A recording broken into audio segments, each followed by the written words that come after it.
1-minute revision of the topic fixed assets versus current assets. Fixed assets are acquired for long-term continuous use throughout their tenure.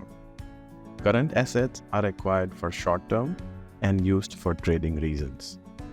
Fixed assets are typically held for more than a year, whereas current assets are held for less than a year. Fixed assets are valued at cost minus depreciation, whereas current assets are valued at market value or the cost value, whichever is less. Fixed assets are usually acquired with long-term funds. However, current assets are acquired with short-term funds. Whenever a fixed asset is sold, capital loss or capital profit is realized.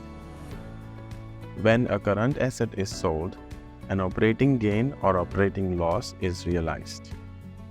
Fixed assets can be used as a collateral when applying for a loan. Current assets cannot be used as collateral when applying for a loan. Most common examples of fixed assets are plant and machinery, land and building, furniture, equipment, vehicles, patents, investments such as stocks and bonds. The most common examples of current assets are cash and cash equivalents, inventory, marketable securities, accounts receivables, prepaid expenses, short-term investments, work advances, and more.